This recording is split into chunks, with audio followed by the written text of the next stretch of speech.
सज्जाद की कहानी एक छोटे से गांव में पहाड़ों और दरिया के दरमियान सज्जाद नाम का एक लड़का रहता था।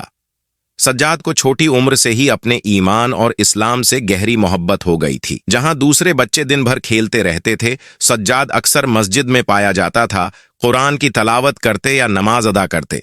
इसका दिल साफ और नीयत खालिस थी। हर रोज सज्जाद अपने वालिद के साथ फज्र की नमाज के लिए तुलुआ फज्र से पहले उठता था। बावजूद उसके कि वो अभी बच्चा था, इसने कभी शिकायत नहीं की। उसे मालूम था कि नमाज है अल्लाह से जड़ने का जरिया है और ये उसे सुकून देती थी। जब उसके दोस्त उसे खेल छोड़कर नमाज पढ़ने पर छेड़ते तो सज्जाद अपनी जगह पर कायम रहता। रमजान का महीना सज्जाद का पसंदीदा वक्त था। वो रोजे को एक मशक्कत के बजाय अपनी रूह को पाक करने और अल्लाह के करीब होने का जरिया समझता था। जब सुबह के वक्त रोजा शुरू होता तो सज्जाद को भूख लगती, लेकिन वो अपनी तौजह इस पर नहीं देता था। इस वक्त को वो कुरान की तलावत और अपने खानदान और दोस्तों के लिए दुआएं करने में गुजारता। इफ्तार के वक्त वो हमेशा खजूर और पानी से रोजा खोलता, जैसा कि हुजूर नबी इकरम ने सिखाया था।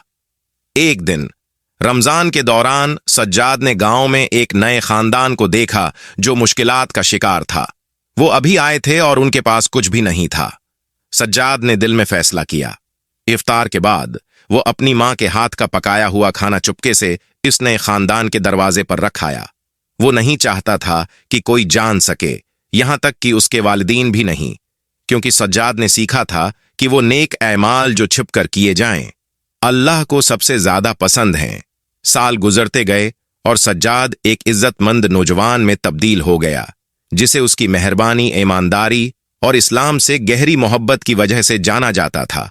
उसने हमेशा उन अक़दार पर अमल किया जो बचपन से उसके दिल में पिवसत थीं: नमाज, रोज़ा, सिदका और अल्लाह की मुसलसल याद। गांव के लोग अक्सर कहा करते थे कि सज्जाद का दिल ईमान की रोशनी से चमकता है। सज्जाद ने बचपन में ही सीख लिया था कि हकीकी कामयाबी माल व दौलत या शहरत में नहीं, बल्कि अल्लाह की रज़ा और दूसरों की खिदमत में है। और इसी तरह सज्जाद ने एक खामोश अकीदत भरी जिंदगी गुजारी, हमेशा ये कोशिश करते हुए कि वो एक अच्छे अमल से अपने उरद गरद की दुनिया को थोड़ा बेहतर बना दे। अगर आज की वीडियो आपको पसंद आई है तो इस वीडियो को एक लाइक और सब्सक्राइब जरूर करके जाना और वीडियो को दोस्तों के साथ जरूर शेयर करना।